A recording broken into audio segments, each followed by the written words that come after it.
If you don't know what Advent of Code is, it's basically like an Advent calendar. So if you ever, as a kid, got some kind of box and you opened one like little portion of it each day all the way up until Christmas, and there was like a little chocolate in there or something, that's basically an Advent calendar. But instead, for Advent of Code, there's just a problem that comes out every single day leading up to Christmas. So therefore we get Advent of Code. And so really you don't need any kind of CS background. As long as you just have some problem solving skills like this says right here, you should be good to go. But anyway, without further ado, let's get right into it.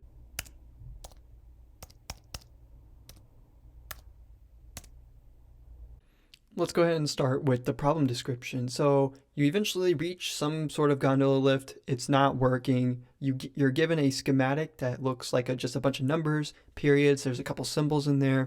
And what you need to do is find a number and see if it's adjacent to any sort of symbol. So over here, 467 is adjacent to this star symbol or the asterisk. Periods do not count in this input file. 633 is adjacent to this hashtag, 617 is adjacent to the star, 58 is all alone. It only is touching periods, which do not count, so we leave that out. For more examples, 592 will count because it is adjacent to a plus sign diagonally, and then 664 is counted in 598, 755 as the same since it's diagonal to the asterisk. So at the end, you just need to sum up all the numbers that are adjacent to some sort of symbol and then input that. As usual with Advent of Code, we need to write some sort of read file method. So I'm just going to briefly go over what we've done here. So we're going to create a method that's returning an array list of strings. This is just representing every single line that's within the file. We call it read file and it's given a string file name. Over here, we create the array list that we're eventually going to return here at the bottom. We use a try with resources over here that's using a buffered reader given an anonymous file reader that is given therefore the file name. And then we go and create the string line. This is just representing the very first line of the file. And while this is existent, we'll say while line is not null, we'll go ahead and add that to the file, then update line, and we continue until eventually line is null, saying that, hey, we hit the end of the file, we can go ahead and exit. So once we exit, we just return the file, or really the array list of all the lines, back to the main method where it's going to be called. So over here in the main method, here we have an int sum that we're eventually going to print out to the user. But before we can even get started with that, we need to read that file. So array list of string that is going to be called file is going to be equal to read file given the input.txt. So since I have a lot of these within this project structure, we're just going to copy the path from the content root and we should be good. Next, we need to be able to find all of the numbers and their locations given a single line in the file. So down here, it's going to be a public static method that's going to return an array list of hash maps. And this hash map is just representing where the location is of the number and the number itself. So we're going to map a string to an integer here, and we're going to call it get numbers. And this is just going to be given a single line from the file. And so we're going to open up the braces here. We're going to create a new array list of hash maps here, which is just going to be returned here at the end of the method. We'll call it number locations. Next, we need some sort of regular expression to go ahead and match everything and try to find the numbers within a line. So we're going to create a pattern called P, and it's going to be equal to patterns compile method. And the compile method just takes some sort of regular expression. Here, our regular expression is just d plus. Lowercase d just says find any digit, and then the plus is saying there must at least be one or more digits within this. So we say d plus here. We have to do an extra backslash just to escape the second backslash. From here, we need to create a matcher object called m, and we set that equal to p.matcher. And this just is going to match up against the line. So we're going to try to find some substrings of numbers that are within the line. Next, we need to continuously find all these substrings. So we can say while m.find, and this is just going to search for those substrings. And while we find a substring, we're going to create a hash map.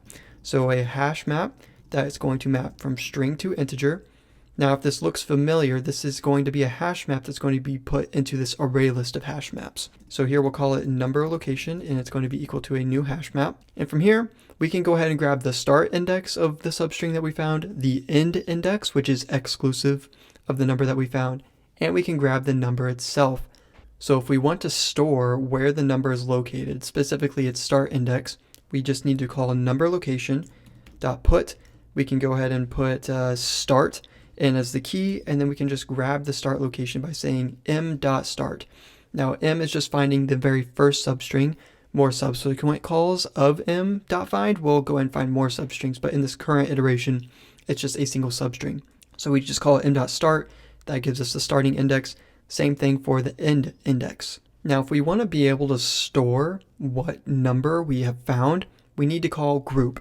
So we can do number location dot put. We can put in the number, and then we can call m.group. But we have an issue here. We can't just call group 1 because there is no capture group. The only capture group that exists within this regular expression is 0, and that's the entire string that we're matching up against. So if we want 1 to exist, we need to enwrap this within the capture parentheses. And since m.group returns some sort of string, we need to encase this with an integer.parseInt. So integer.parseInt, pass in that string, and there we go. We have the number. Once we have filled up this hash map with what we need, we can go ahead and add that into the number locations array list that we have up above. So add the number location, and then once we fall out of this while loop, we have found every single number that is within a single line, so we can return the number locations array list. So return number locations. Back up in the main method, we can go ahead and utilize this and kind of get an idea to make sure that that method is working correctly. So let's create a for loop for int I is equal to 0. I is less than the file size, or however many lines we have in the file, and we're going to just increment by 1. We need to create some sort of array list that's going to have all those numbers that we're about to find. So an array list of hash maps from string to integers, and we'll call this number locations, and it's going to be equal to get numbers given the file string or just a single string. So let's go ahead and make another variable called line, and that's just going to be equal to file.getI, just to have some naming conventions in here instead of passing in some random other methods. So we'll just say get numbers at this line. Let's go ahead and print every single number location. So print the number locations, and we'll see how that matches up against our input.txt. So at the top here, we have number 65. It starts at index 13 and ends at 15, which is exclusive. If we go up to input.txt, we see that our very first number is indeed 65. And let's go all the way to the end. Let's see what the last number is. It says this number was 541. We scroll all the way to the right, and we found 541. So we know that our getNumbers method is working correctly. Next, we're going to go ahead and create a method that's checking whether or not a character is a digit. So over here, we're going to create a public static Boolean method that's named isSymbol, and that's going to take in a character C. In the body of this method, it's going to be fairly simple. We just need to return the inverse of character.isDigit given C, and that C is not a period. What this is basically saying, the character can't be a digit and it just can't be a period. If it's neither of those, then that means that it's like a star, it's a hashtag, or it's any other symbol. Now we need to define the northern part of some number. As we can see here, we have 681, and above it is a star. Now that we know that we have the beginning index and the ending index of a number, we can go ahead and loop through the whole entire number, checking each index that is above that character. And so, for instance, this right here is going to be adjacent to the 681. So once we iterate over to the 1 spot, we see that we have a star, and we can say, okay, we can count 681. So let's go ahead and translate that into code. Let's create a new public static Boolean method that is named hasNorthSymbol. And in here, we're just going to pass in the row that we are currently on, or just the index of that row. Then we'll pass in the hash map of the location or whatever that number is. So string to integer, and we can call this number. And then we need one more thing, which is just going to be the array list of string, which is the file that we are currently looking at. There is an edge case here where if we encounter a number on the very first line or the top line of the input file, it cannot be adjacent to any symbol that is above it because we're already at the top of the file. So we can run a check saying if row is equal to 0, then we're going to just return false. It does not have a north symbol. If we're not at 0, we can run a couple of other checks. So we can go ahead and create a string called above line, so the northern line or whatever you want to think of it as, and we just need to say file.get row -1. And so that's just grabbing the row up above us or the line up above. Now we can iterate from the start to the end of the number, checking above it to see if there is a symbol. So we'll just go ahead and run a for loop. So for int I is equal to number.getStart. And so we'll start at the start of the number. We'll run until we're getting to the end. So I is less than number.getEnd. And we'll just increment by 1 every time. And here we'll go ahead and grab the character. So char C is equal to the above line dot char at whatever I is at, because this is just a 2D massive array really, so we know that every line is going to be the same exact length. From here, we just need to do our is symbol check. So we can say if is symbol given the character that we are looking at above this number. So if it's true, there is a northern symbol, we can return true. Otherwise, we're just going to continue through this loop and check other indices that are above this number until we return true. If we never return true, that means that there was never a symbol that we found, and we can just return false. Now that we're kind of starting to check the north or, above the lines, we're also going to need to check the south, east, west, if you want to think of that, as right and left and down, and then also the diagonals. And so this is going to be a lot of checks. And instead of calling all of these checks within the main method, let's just create another method called hasAdjacentSymbol. So above this, we'll say public static boolean hasAdjacentSymbol that is going to take in a row number and then a number hash map that we've already been making called number, and then given an array list of strings called file. And in this is where we're just going to return all of the has north symbol, has a south symbol. So return has north symbol given the row, number, and file. And then over here, up in the main method, we need to kind of modify a few things. So at this moment in this for loop, we have gotten all the number locations in a single line. So now we just need to iterate through that line and find out where exactly or if each number in here has a symbol associated with it. Since we have all the number locations, we can iterate through these. And so for hash map, that is a string to integer called, let's just go with number, that is in number locations, we can call this hasAdjacentSymbol method. So hasAdjacentSymbol given the row, which is I, and then the number that we are currently on, and the file that we're working with. If it has some sort of adjacent symbol, then we just need to add this onto our running sum. So we can just do sum plus equals the number that we have. So we just need to call number.get the number. To save on time, here's the has south symbol. It's very similar to what the north symbol method is, but it's just kind of just flip side. We instead check if the row is at the very bottom of the file. If we're looking at the row that's at the bottom, that means that there's no symbol under it. So we can just return false. Then we just change the variable name over here to below line, and then we iterate from the start of the number all the way to the end of the number, just looking at the character that is below. Next, we're going to cover the east symbol, or the right side of the number. This one's going to be a little special because we're going to be utilizing that end that we took over in the get location area, but that kind of has a little edge case to it, or a little bit more confusion. But first, let's just grab the line that we're currently working on. Next, we need to see if the number is at the very edge to the far right in that line. So what we need to say is if the number.getEnd which is an exclusive boundary, -1, which is going to bring us back 1 to kind of get over that exclusive. And so now we're going to get the inclusive index here of where the number ends. If it is equal to the line.length -1, so remember line.length is also kind of, if you want to think about it, exclusive, because when we have a string of 3, its indices are just ranging from 0 to 2. So we need to subtract 1 from it to get that last index. So we're comparing, saying if the number is at the very last index here, well, with this comparison, then we just return false. We can't really do anything there. There is going to be no symbol to the right of the number.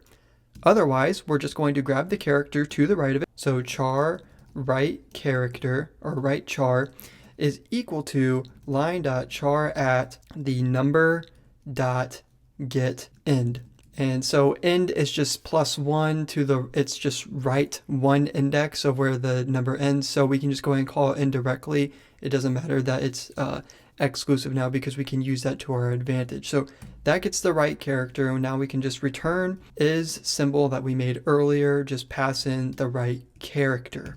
The west symbol method is very similar to the east. Instead, we're just checking if we're at the very beginning of the line or that number is at the very start, And if so, then it's false. That means nothing can be to the left of it, so just forget about it. Return false. Otherwise, we're going to grab the line that we're currently working with, find its left character, so just the character to the left of the number, and then we're going to check and see if it's a symbol. If so, return true, or just return whatever the is symbol returns.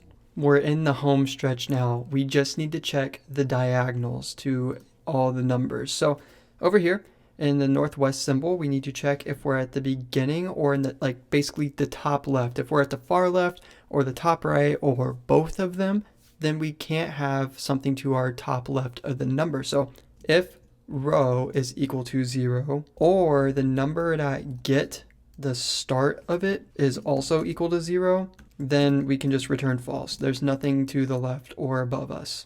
Otherwise, we can get the northwest character or the top left to us. So we can say char NW char, NW standing for northwest, is equal to the file dot get row, and we're going to do get row -1, so the row above us, and then get the character in that above row at number dot get the start. So if we're looking at the current line that we're on, we're getting the very start index, but then just going up a number above us. So then we're looking 1 above us, but then we're going to move that just 1 to the left, which then becomes the northwest of this. So we're going to get that character, and then we're just going to pass it on to the is symbol method that we wrote earlier, and we should be good to go with the northwest symbol. I'm just going to go ahead and recap the northeast, southwest, southeast kind of methods, because they're all very similar. They're just a combination of the east and then the north for northeast and stuff like that. So over on the northeast, so saying the top right, we're going to first check if the row is the very first row, or if the end -1, because remember it's exclusive, is at the end of that string, then we return false, saying that there can be nothing to the right of us and there can be nothing above. So forget it, we're going to return false. Otherwise, we get that top right character by getting the above string and then getting its character at the very end that we have in our number location, and then just passing it off to is symbol. Very similar for southwest, except it's almost like the inverse. We're checking if we're at the very bottom of the file, or if the start of the number is at the very beginning of the line, you return false. Otherwise, we get the southwest character, pass it off to is symbol. And then lastly, we have our southeast symbol. So if it's down in the bottom right, we can't have any kind of symbol to be adjacent to. We return false. Then we get the southeast character. If not false, or if that condition wasn't met, we pass that off to is symbol. Now that we have a method for checking all 8 directions of if there is a symbol adjacent to this number, we just need to update our has adjacent symbol method. So right now it's just looking for the north symbol, but now we need to look for the northwest and northeast. So just combine that with an or. Here's what it looks like for getting all the northern locations, but we can just go ahead and chain that with the southern locations too. So now that we have all of the northern kind of areas and then the southern, we also just need to check directly to the left and the right, which we also wrote methods for those. So that would just be the east and the west. And at the end of it all, you should be doing 8 different checks, all chained with an OR for saying, does it have a north, does it have a northwest symbol, and so on and so forth. Our main method is already done, but let's go ahead and recap what happened here. So we first created a file that it contains all of the lines of the file that we're going to read. And then within this for loop, we are going to iterate through all those lines and then pass each line off to get numbers. So we're going to get all the numbers in a single line. And then within each of those lines, we're going to iterate through all the numbers in that line. And we're going to check and see if each number has an adjacent symbol. If that number has an adjacent symbol, then we're going to go ahead and just add that to our running sum. So if we go ahead and run this, we'll see that our sum is 530,495, which happens to be the answer to part 1 of day 3. And that's going to do it for today. Thank you for sticking around and watching. If you learned anything from this video, then I'd suggest maybe liking and subscribing for more of this kind of content. But again, thank you for watching, and I'll see you in the next one.